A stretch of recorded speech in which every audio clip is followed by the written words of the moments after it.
seminar. I'd like to acknowledge that the Statewide Biobank is on the lands of the Gadigal people of the Eora Nation, and I'd like to acknowledge their elders past, present and emerging, and the vital role that Indigenous people have played in caring for culture and respecting the environment upon which we all very much rely.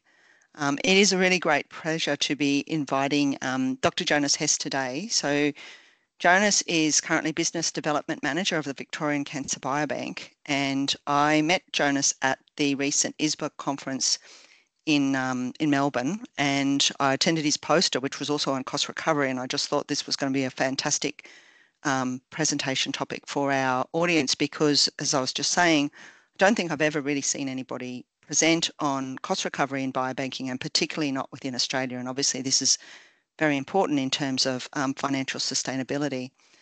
So a bit of background about Jonas. So he undertook his PhD at the Walter and Eliza Hall Institute in Melbourne, and I understand that this PhD involved the use of biospecimens from biobanks, and so I think his transition to Business Development Manager at the VCB, I think, was quite a natural one in 2022. And I know it's a busy time for him, so we're very grateful to him for joining us today and sharing his expertise. So I think we'll have plenty of time for discussion, and we do look forward to having some, if you have any questions or, please either add them to the chat or put up your hand at the end, and hopefully we'll have, a good discussion afterwards. But thank you again, Jonas, very much, and we look forward to your talk. Thank you for the lovely introduction. Yeah, I'm Jonas. I'm with the Victorian Cancer Biobank, and I'm going to hopefully give you a brief overview of financial sustainability in biobanking and the journey that the Victorian Cancer Biobank went on a few years ago to try and implement a more sustainable cost recovery schedule. So very briefly, I'll be going over a few concepts in financial sustainability and understanding cost, just to make sure that everybody's kind of on the same page in terms of what we're talking about. I'll briefly introduce the VCB, as the case study that I'll be talking about is what we did at the VCB. I'll be doing a very simplified version of it to just give you the concepts, because going into depth of this would take more than just the 30 minutes that we have today. So first off, the financial sustainability has many, many interpretations. So if you talk to a business major, they'll talk about it differently than a biobanking financial advisor. So for us, for this talk here, I'll be focusing on the idea that it means a biobank will have sufficient funds to meet all its resource and financial obligations, whether it continues on or it's just a short-term biobanking project. So biobanking isn't a new issue. So biobanks have been around since the late 20th century, and they are recognized as a crucial infrastructure for multiple scientific fields, including biomedical science, and it's increasingly so even. So in Australia, in 2011, the Department of Industry and Innovation, Science and Research issued a strategic roadmap where they said that Australian research infrastructure plays a key role, and biobanking especially was mentioned. But only 2 years later, the national budget for biobanking was cut. So without a doubt, the current environment mirrors that exact sentiment, in that financially it is very, very challenging. So regardless of their importance and perceived importance, ensuring a long-term sustainability is a challenge the majority of biobanks will face at some point in time. So how does understanding cost benefit us? So as I've mentioned, biobanking sustainability has been an ongoing issue and will most probably be an ongoing issue. And regardless of the specific funding model, so from either fully funded by grants, or you're doing partial cost recovery, partially funded, or you're doing full cost recovery, you will benefit from understanding your costs, as it's crucial in working towards financial sustainability. Where are your funds going? What is costing you the most? And where's the risk to your operation? You can't improve on something you don't understand. So depending on your particular situation, your focus will naturally be different. You may be focusing on ongoing operational costs. You may be focusing on setting up a new biobank, so buying new equipment and maintenance contracts and so forth. So although there are quite a few costs associated with biobank, from initiating, as I've just mentioned, and even considering closing up a biobank sometimes requires a budget, the costs do not end there. So ongoing costs are found, sorry, primarily the costs of a biobank are found in the ongoing operation of a biobank. So to make a very broad and diverse topic a bit more general and digestible, I will be addressing these costs using 5 categories. So I've taken this breakdown from a paper published in 2014 because I thought it made the concepts in biobanking a bit more tangible, and I'm happy to share these papers to whoever wishes to have a read through themselves. So in this paper in 2014, they broke down the costs into 5 categories. So pre-collection, specimen collection, data collection, biobanking expertise, and administration and management costs. Now, I would like to stress again that depending on your biobanking model, certain aspects may not apply. You may not be doing pre-collection, you may not be doing data. This is a very generic list, and it hopefully works across a broad spectrum of biobanks. I'll go through these 5 categories from a VCB perspective and where our operations would incur costs and according to these categories. Your mileage may vary, but I hope this is beneficial and jog your way of thinking about biobanking costs. So the VCB is in a position to do case selection and consenting for sample acquisition. So often overlooked, the work that goes into actually identifying cases and donors is very significant. So from monitoring the case list to communicating with the clinics, surgical teams, and the very important time spent communicating with the donors, informing them, and acquiring their consent to collect their specimens. So obviously the work doesn't end there. Once a patient has been consented, the collection of specimen is the next step. Collection of samples from the clinic, processing to the desired material, managing the dispatch from respective collections, or storing them for an intended archive. These specimen have to be managed. The storage has to be managed, continuously monitored, audited, quality controlled. And then you have the clinical data.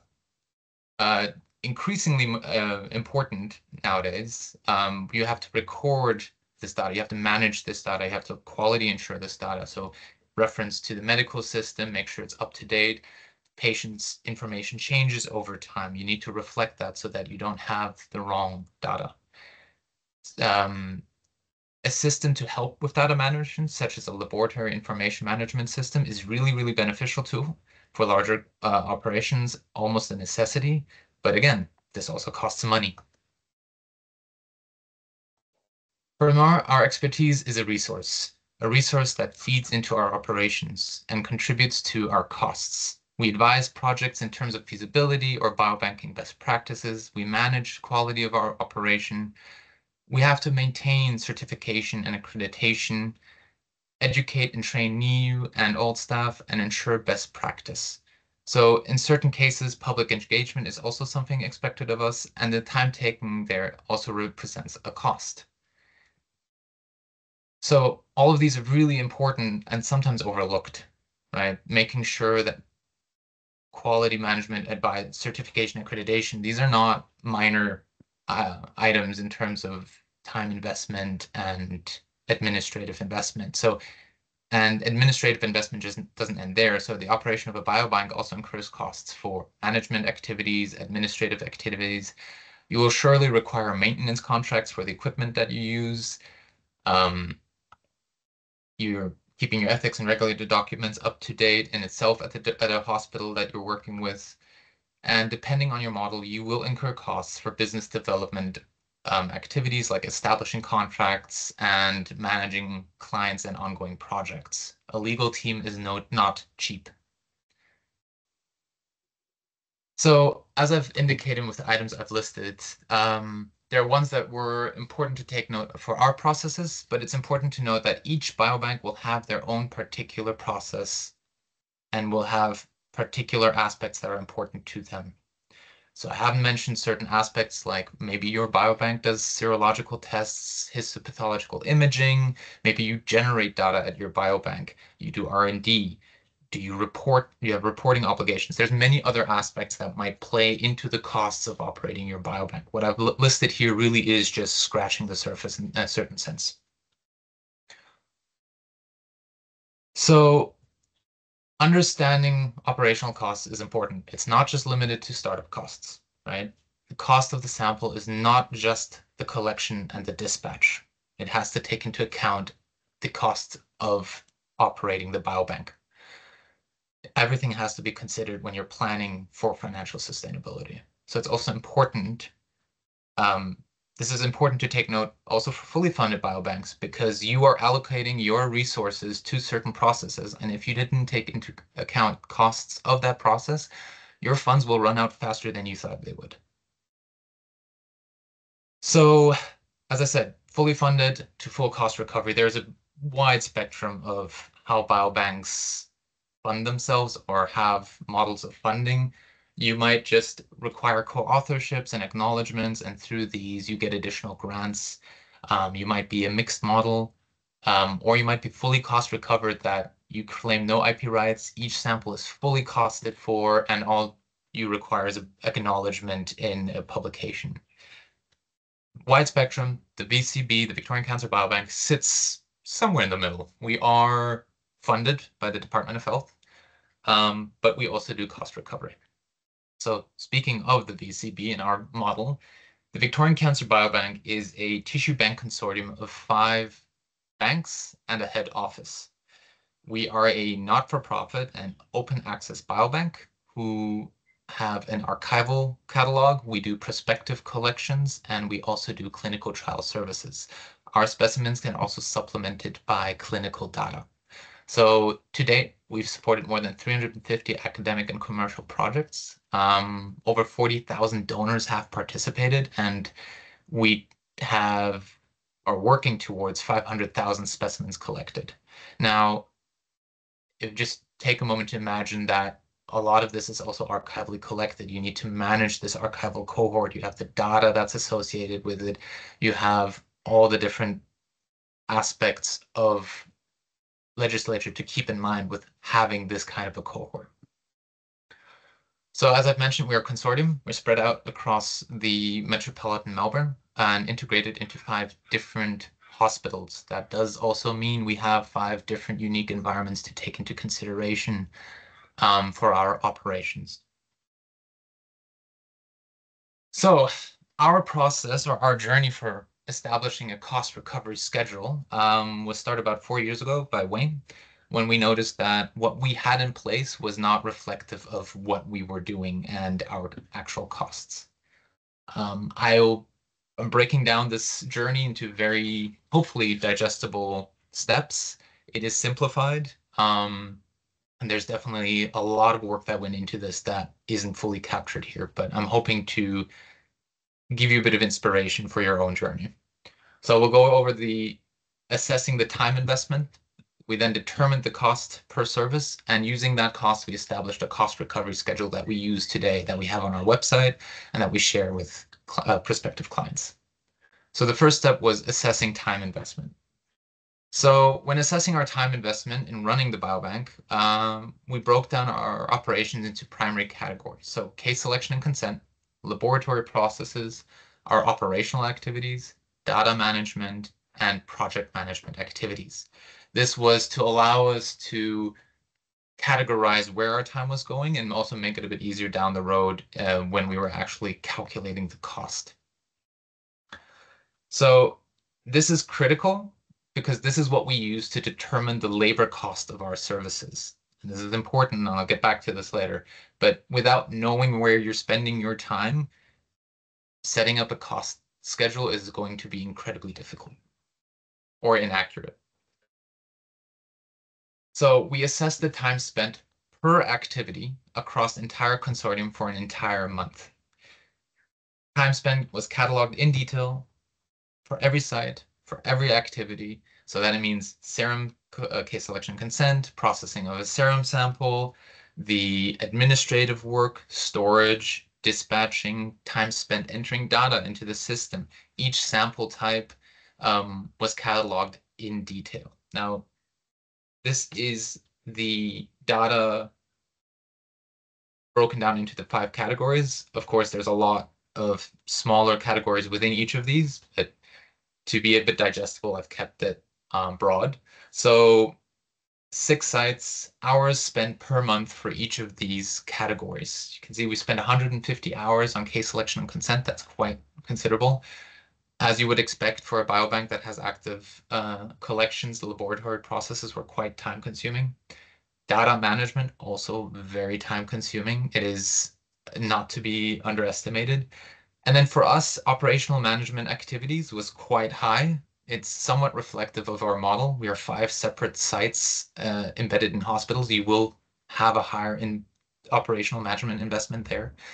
And then surprisingly, project management activities was quite high for what we thought it would have been. And when we looked at the project management activities, I'm just breaking it down a bit further. A lot of our time spent was on inquiries. So that is interacting with prospective clients, essentially, talking to researchers. What do we have available? How can we help them? Can we set up a project? And not all of these actually became successful projects. So you have quite a bit of time invested into something that might not pan out, but it's a necessity because without it, you will have nobody accessing your biobank.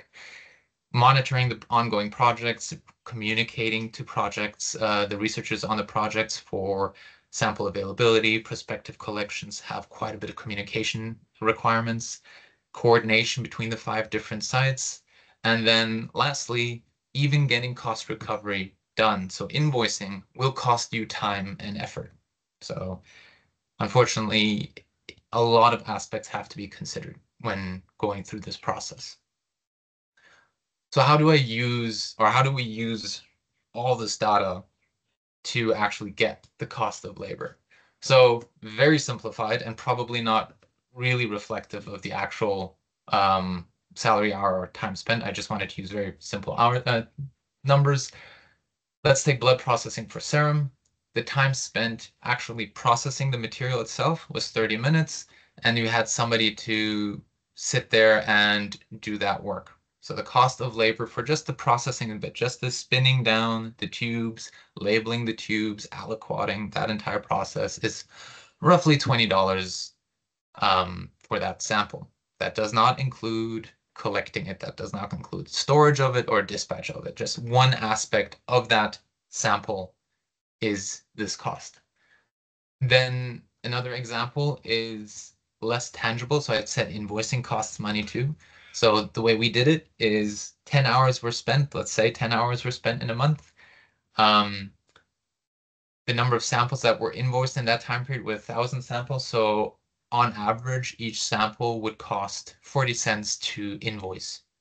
Again, this is very oversimplified, but it's to hopefully give you an impression of the process of determining the cost of a sample. So this serum sample's cost would be made up of the processing cost, the invoicing cost, and any other costs that would have been involved in the life cycle of generating that sample.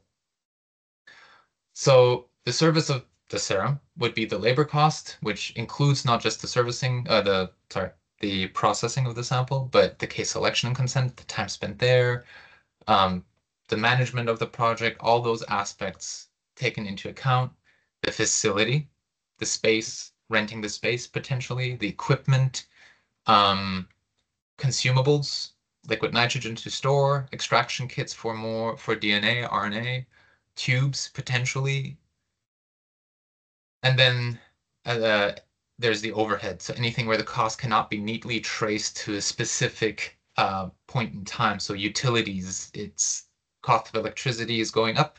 Everything that we do requires electricity to a certain degree. It will impact your cost. We found that primarily labor costs and overhead were the biggest contributors to our cost of operational costs.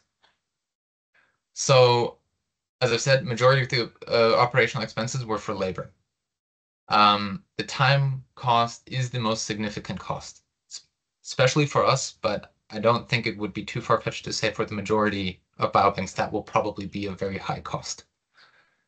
We found that 25% of our time were done for managerial activities or coordinating consortium. Granted, this is potentially due to our unique operation style. However, 75% of the time spent was for general banking, prospective collections, the usual biobanking activities. The other thing that we noticed is that these activities and time spent varied across the sites. So that is a very unique VCB thing, but I thought I'd share that too. So what we also noticed when going through this process of setting up a new cost is that the project administrative tasks were previously not fully factored into for cost recovery. So let's take invoicing was not factored in. Now that 40 cents isn't a great deal, but if you have multiple administrative tasks where you're spending hours in a month that is costed and you're not cost recovering for it, it does add up. We also noticed that we subsidize provision of samples to academic clients by 60 to 70%. So the VCB does have subsidies for academic clients, which we were quite happy to see, and we have continued on. So we do subsidize our services between 60 and 80%, depending on the specific service. And subsequently to this cost finding exercise, we've then revised the cost recovery schedule to be clearer and more informative and engaging. So the steps we took there is to establish the cost recovery schedule. We took the cost per service that we've established through the steps that I've just very briefly touched on. And we then applied subsidies and benchmarking. So in certain cases, your organizational structure will have a subsidy system in place for a particular set of clients. For example, at the Victorian Cancer Biobank, we have subsidies for academic clients, as I've mentioned, to reduce the burden of cost to them. So we recognize in-kind support, such as from clinicians or partner institutes that support us through non-monetary means by having additional subsidies for members of those institutions and clinicians. So we try and give back to those supporting us as best as we can. Additionally, if your intent for this process is to establish a cost recovery system and not just understanding your cost, it is essential that you are competitive. So benchmarking, comparing your prices to other prices in the market is a necessity. Again, this is not necessarily easy. Specifically in biobanks, the prices and the operations of each biobank will vary, but it is necessary to understand your landscape to then also potentially see whether or not you're doing something wrong, because if your costs are 5 times higher than the next biobanks, maybe there's a process that you can improve on. Communication is something we really felt was important. So how will you communicate the costs to the clients and the industry as a whole? The VCB wanted to be very transparent and to show researchers that what we were charging was not determined arbitrarily and that we have a system in place to assess our costs. That also means reducing costs where appropriate in certain instances. Specifically, the communication of costs to academics has actually been received quite favorably. It is sometimes for some researchers that have collaborations with clinicians or with hospitals, they don't always have to pay for samples. They do this through the collaboration with clinician. The clinician goes on a paper, so it's a collaboration, an academic collaboration. So it sometimes comes to a shock to academics that there is a cost associated with accessing samples, and clearly communicating why there is a cost is met with understanding most of the time, that there are exceptions. And then lastly, an additional aspect to consider when establishing cost recovery schedule are terms and conditions. So many of us will have academic backgrounds, or the biobanks stem from an academic project. And although we truly wish to support academic work, even sometimes to our detriment, we at the VCB had to understand that to ensure long-term viability of the VCB, we needed to set boundaries. So, for example, under what condition do these prices hold? Our prices are determined on our standard operating procedures. So if the project requires the use of non-standard process, i.e. a more complex process, more expensive reagents, if we stick to our costs, we they're no longer accurate. You're now suddenly spending a lot more on this process than you thought you would. So the terms and conditions outline that these costs are according to our standard operating procedure, clearly communicating to whoever's looking at it that there are conditions, there are terms that need to be followed. And again, it's being transparent, it's being clear with the clients, and also setting boundaries to ensure that you can keep operating. So I've already touched on a few of these, but there were very clear challenges in this entire process. We found out during our analysis of our operations that 5 sites had quite different conditions, as I mentioned.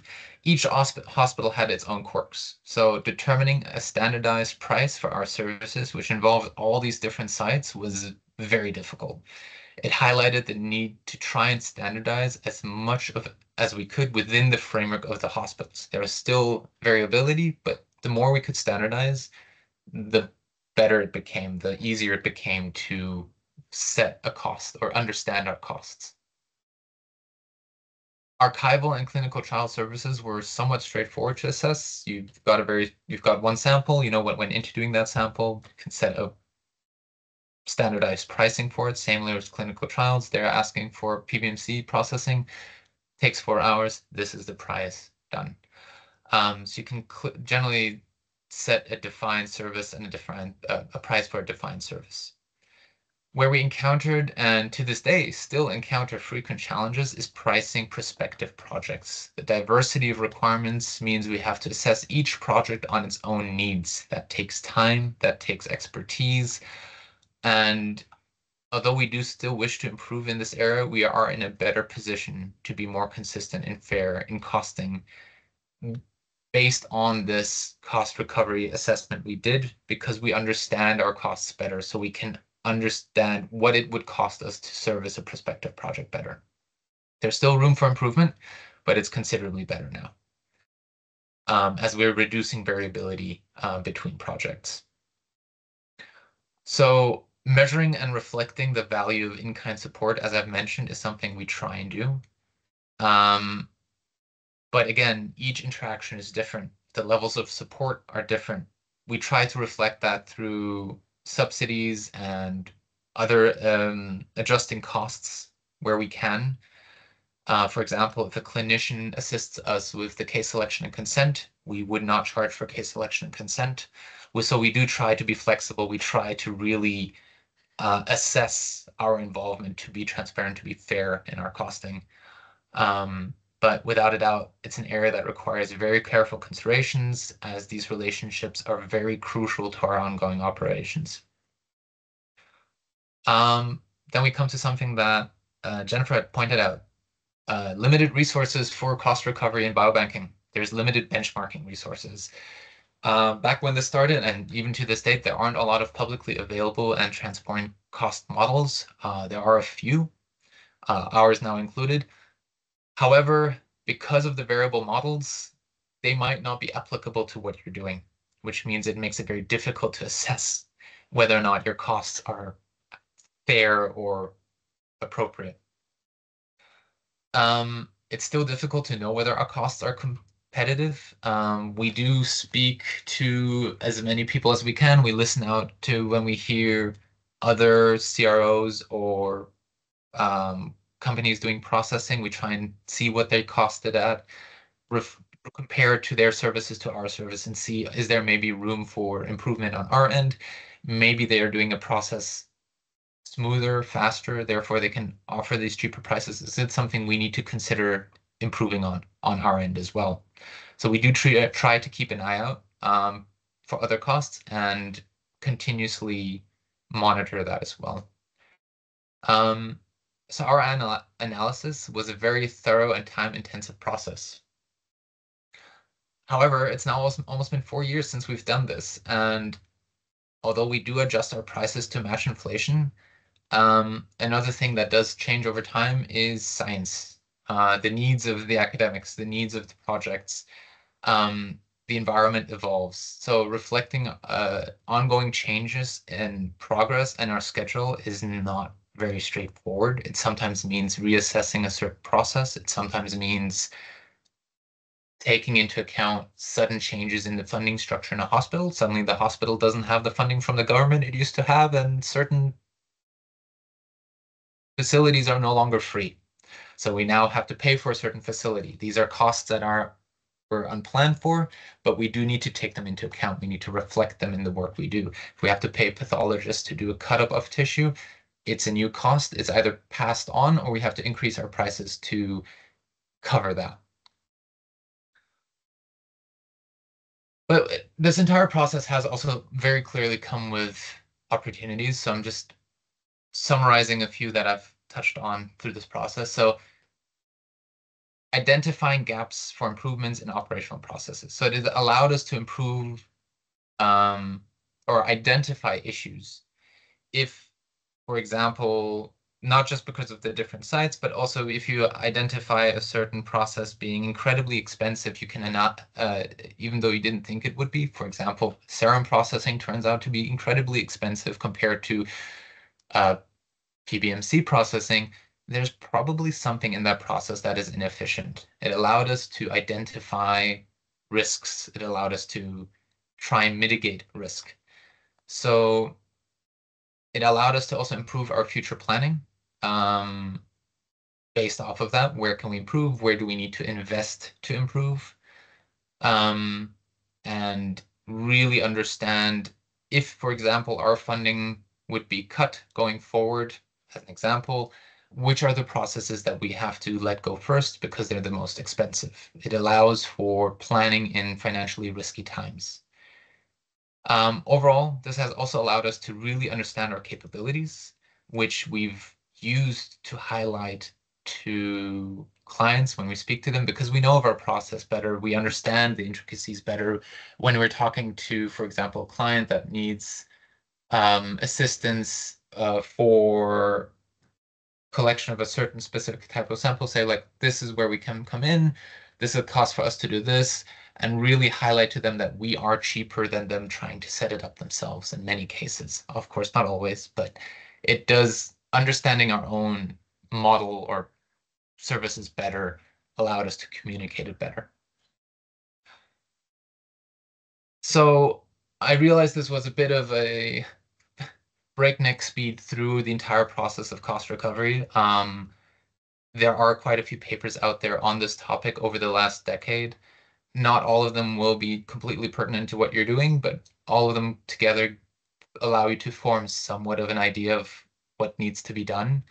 To really go through this, an hour is just not sufficient. So I'm hopefully with a bit of a broad stroke approach, I've at the very least given you an idea of where to start, and I welcome any questions. Thank you, Jonas. That was amazing. I've written so many notes. I have to keep reminding myself that this is going to be recorded, and so people can also refer to the recording as well. So if people have got questions, yeah, please either pop up your hand, or I can see, I might go to the chat first and then I'll go to people that have got their hands up. So we have a question from Albert Trikuti. If you supported a project for de-identified clinical data, only no samples, so how would you quote the cost? You know, that's a good question, I guess. Biobanks aren't always providing samples, they're sometimes providing data. So I would ask the question is, are you just passing on the pathology report that you de-identify? So are you just de-identifying, in which case, how long does it take you to de-identify the report? Where it becomes more time intensive is really, are you accessing the medical records? Are you having, so a lot of medical records nowadays are electronic, which is fine, but they're not always super up to date or clear. So sometimes there is a bit of interpretation required. And it becomes worse if you're doing legacy paper data where you have to retrieve the paper files from archive and have to like, it really depends on the level of your interaction with the data. That one is really just the time spent. You catalog how long it took you to update staging, where if you have to do the T&M staging yourself or your qualified staff, that would take a very long time.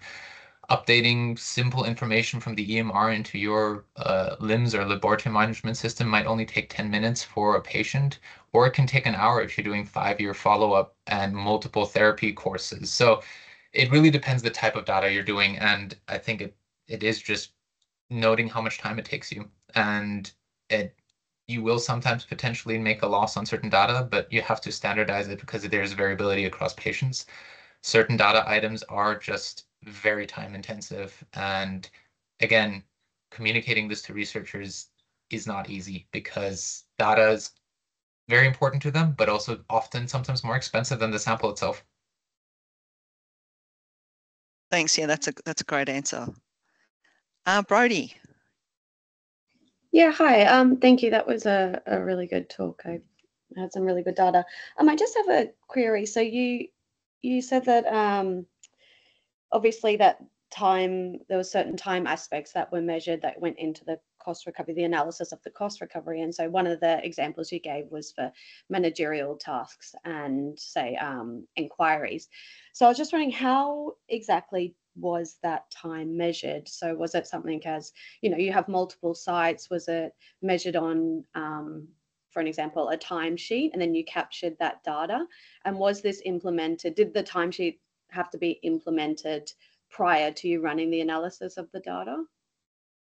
So for the purposes of this entire cost assessment project, everything basically from the project manager to the medical scientist on the site cataloged what they did every day from start to finish for work. So that's how we identified that certain hours in a month were spent on inquiries, or certain hours on a month were spent on project-based activities such as invoicing. Granted, not all of that is always easily attributable to a single project, so you just have to then become like averaging out what are you actually doing, where are you spending your time, so a bit of further analysis is required. But it was basically a timesheet where everybody just entered in what they did, if they were doing serum, how long it took them, and then at the end of the month, it was just all collated and put together in a very big spreadsheet to try and assess where we spend our time. Yeah, thank you. Yep, look, if people have got questions, please feel free to put up your hand. We do have plenty of time. Actually, I'm going to have a look in the chat. Aha. So Beth from the Statewide Biobanks asking, would a template kind of timesheet for cost recovery be beneficial to the community? So something that's, a standardized resource. I mean, difficult for me to answer as a single person. I mean, for the community, it might be. I guess the only thing I would caution against is it would have to be very standard, just because of each side doing things like each biobank possibly doing things slightly differently. But I mean, I'm sure that raising it to ISBER or ABNA you could probably crowd source some information or input and build something from there. I don't think you would be met with any opposition. Actually, while I'm going to put something in the chat, because a PhD student of mine a few years ago did a cost analysis for biobanking. So not cost recovery, but cost analysis. And we produced, a downloadable template that will allow biobanks to estimate their costs.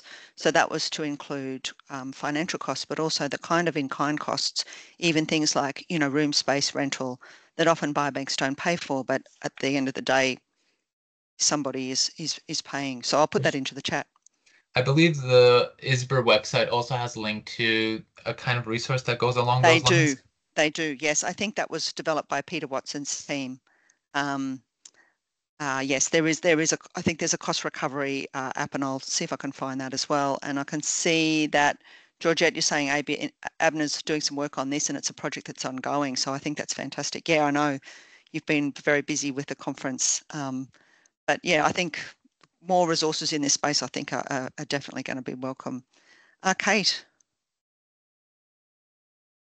Thanks, Jenny, and thank you, Jonas. Really great presentation and a really important piece of work. Sorry. I guess my question was just around, you obviously talked about the consortium of the 6 groups, and I'm interested to understand what sort of policies they may have locally that you're aware of around. Are they still having sort of local biobanks that are being utilised, or do they have a policy that all specimens need to be deposited with the your biobank?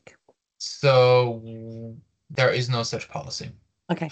We have competition at each of the sites for clinician-led biobanks, investigator-led biobanks, other biobanks funded through other sources. So for example, At Monash, there's the Ovarian Biobank, the Breast Cancer Biobank. So there's no legislation in Victoria to do that. We are part of the hospital, so we're part of pathology, integrated into the pathology units at each. So we have a bit of a unique access, but that doesn't mean that other biobanks don't have access through clinicians. Okay, thanks. Does anyone else have any questions, other questions? I'm just typing something into the chat, which is always a bit of a struggle doing more than one thing at once for me. There we go. That's the link to our biobank costing paper. Jonas, I guess I had a question. You know, I think you make the good point that many of us are aware of here that, you know, setting up your own biobank isn't cheap. And, you know, a lot of people choose to go it alone. But I think often those decisions they're not underpinned by finances. They're driven by other factors such as, you know, researchers wanting to create a resource for themselves, you know, many other things. I guess, can you sort of talk to that in terms of your experience of how these conversations have gone? You know, when you've said to people, it is cheaper to work with us than to go it alone. Do you find most people listen, or do you find people tend to just create their biobanks? If I may, well, I'm technically leaving biobanking, so I can kind of do my Hail Mary scorched earth as I go out. So I have seen, even in the 2-3 years that I've been doing this, I've already seen quite a few biobanks that were funded initially through a grant scheme that ran out of funding halfway through, and now they need somebody to take up the cohort. However, because of the way that consenting and so forth works, it's never that straightforward. So you actually have a lot of wasted resources that could have been pooled and have a comprehensive biobanking system. That is something that I don't understand personally. It makes no sense to split resources in this manner. The one key thing that I can see that is the cause of this is the access of other researchers into that spectrum. So we are open access. If you have the ethics, you can access our materials. Within reason, you can completely deplete our resources. We are meant to share as many resources, researchers as possible. Now, that is not common. It's not unique by any means, but it is not common. So you have a lot of these small, almost private biobanks set up for the researcher and their friends that don't collaborate unless you're part of the group. Then you don't put their names on their paper, you don't get the samples, but not everybody has that flexibility. And then they're basically put in a position of either starting their own biobank or reaching out to somebody like Victorian Cancer Biobank, but they don't know we exist in some cases. We don't have the resources to do endless campaigning. Because again, we are government funded and the cost recovery really is minimal. In terms of our overall operating cost, our cost recovery is quite low. We use that money essentially to try to do improvement projects. The government funding is our primary funding essentially to keep the doors open. So I think it would be beneficial to have a more collaborative space there. All these smaller biobanks are set up more often not with good intention, but they're not thought through. They'll have funding for 2 years, but then they don't get further funding and they collected 30 donors, 40 donors, whatever it may be. And then you have a cohort that doesn't have continued funding, and then they start having to dig into their own funding for another project to keep the freezers on. It's a knock-on effect that if you don't consider from the full life cycle, from initiation, maintenance to even closing up your biobank, the money has to come from somewhere. More often than not, it's not going to be the funders because they lose interest after their initial grant or so, unless you have a good ongoing funding scheme. The solution to that, I don't know. I think definitely the funding environment in Australia is not very the last year, especially in Victoria, has not been great in terms of funding for health-related research. The hospitals had to do a lot of cuts. So I think a more collaborative space would be great, but it would also require quite a bit of shift in mentality in people in the research sphere. Yes, I think been sort of my experience here in New South Wales as well. There are a lot of, I would say, unintended drivers towards new biobank creation. And as you say, a lot of these biobanks are created with the best of intentions, But another thing that we have seen at the Statewide Biobank is, sometimes we're approached asking us to take on collections when funding has run out and when the research custodian might have moved on. And I think, in that sense, the cost recovery model that we employ, which is probably quite similar to VCB's, and I think we did a benchmarking activity where we compared our prices to yours, because we're virtually the only biobanks, I think, with prices in this space, or we were when that benchmarking was done. What was I saying? I was saying something about taking on the cohorts. Yeah, taking on yeah, that's right. So because, we can't just take on large collections for free. There needs to be some cost recovery there. That can serve, I think, as a useful barrier in a sense to us taking on a collection that would possibly just then occupy freezer space at a statewide facility without that research custodian support that allows it to be used. So in some ways, I think, cost recovery can force some hard decision making at a time when it's important. Yep, definitely. Yeah. Brodie. Sorry, me again. No, that's good. I just wanted to go back to you mentioned earlier about some challenges of the ongoing cost recovery analysis. So obviously you mentioned that supplies and infrastructure and the cost of those is changing, and the data that you showed was from 2020, and so obviously there's been a lot of changes since then, and then the costing is going to be quite different in the last 4 years.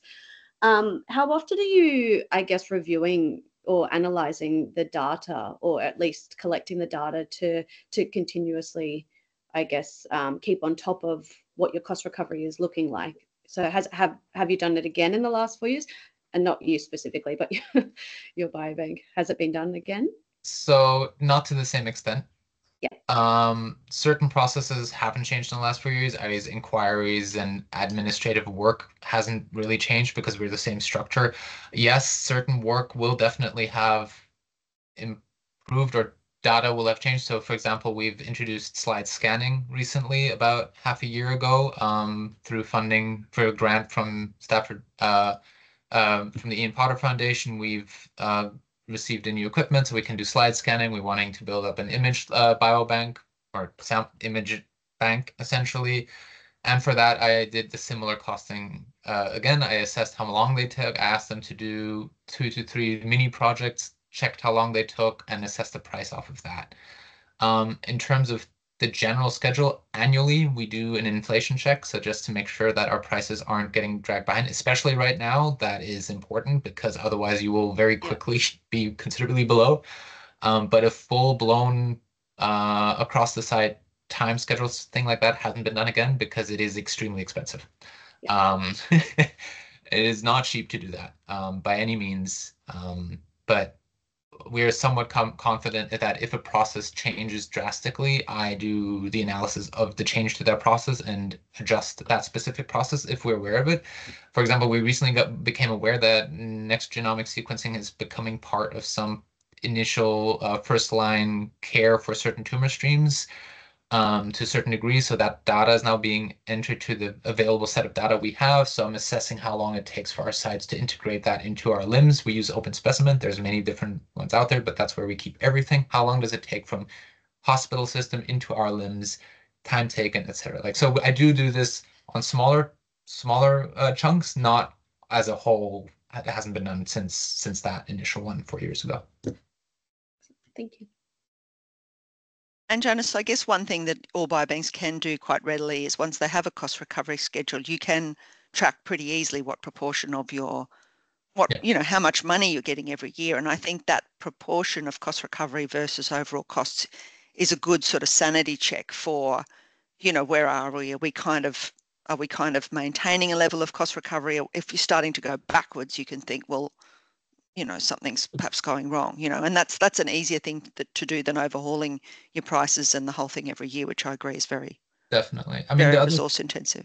The other thing is, even if you're not considering cost recovery, if you have a certain amount of money available, for us, cost recovery is to try and improve. But it's also important for us to report to the Department of Health, who funds us, hey, this funding will allow us to run for this amount of time. This is where our costs are going. these aren't things we can improve on. We need more funding. Like, this is just something that the environment has become so expensive for us to operate that we can't improve anymore unless we cut back on what we do. They don't want that, of course, but they also have limited funding. So that's when you then have a tangible example to your funders or for funding to say, we need more, or you need to cut back somewhere, plan where your money is going. So it's not just for cost recovery. I feel this is important because, as I previously stated, I've seen multiple purely grant funded biobanks run out of money. And yeah. Yes, indeed. Look, I think if there are any, we've got time for last questions if anyone has something to ask. But otherwise, Jonas, that was a fantastic talk. I know it's going to be accessed, you know, probably again by many people here and also people that weren't able to attend. But thank you again for a very thoughtful consideration of what is a very complex and also very important topic. And, you know, we're really grateful to you for sharing your expertise with us today. Thank you so much. And thanks to everybody for coming along. It's always great to see you. Thank you. Thank you for having me.